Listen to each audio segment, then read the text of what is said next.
নমস্কার, আমি সমিতা শাস্ত্রী। আজকে আবার আপনাদের কাছে এসেছি নতুন এক তথ্য নিয়ে, যেটা আপনাদের দৈনন্দিন জীবনে অনেক কাজে দেবে।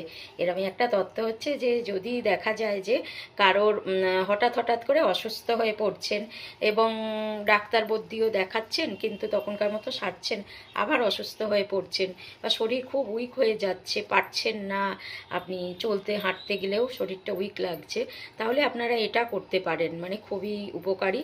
সেটা হচ্ছে যে মহাদেবের পুজো করতে হবে। তো সেটা করবেন কি, আপনারা মতি শঙ্খ কিনতে পাওয়া যায় দশকর্মার দোকানে বা বড় বড় দোকানে।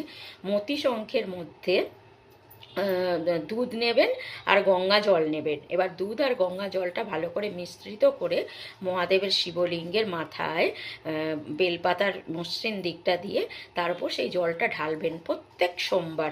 এবং তার সঙ্গে মহাদেবের মহাদেবের যে মন্ত্র আছে, মহামৃত্যুঞ্জয় মন্ত্র, সেটা আপনাকে বলতে হবে। ওটা 108 বার বলতে হবে।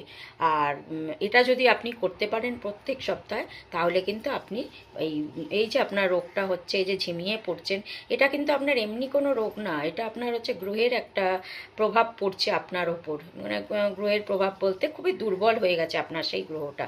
তো সেই গ্রহকে আপনি স্ট্রং করতে পারেন মহাদেবের উপাসনা করে। এবং সেটা হচ্ছে চন্দ্র গ্রহ উইক হয়ে গেলেই মানুষের মন থেকে তো জোরটা আসে, সেই মনের জোরটা হারিয়ে যায়। আর আমাদের মহাদেব হচ্ছেন চন্দ্রের কারক গ্রহ, মনের গ্রহ। ওনার মাথার মধ্যে দেখবেন যে চাঁদ দেওয়া আছে, চন্দ্র বসে আছেন। তো ওনার উপাসনা করলে আপনি কিন্তু এখান থেকে মুক্তি পাবেন, মানে আস্তে আস্তে সুস্থ হয়ে যাবে। তো করুন, ভালো থাকুন, সুস্থ থাকুন। আজকের মতন রাখি।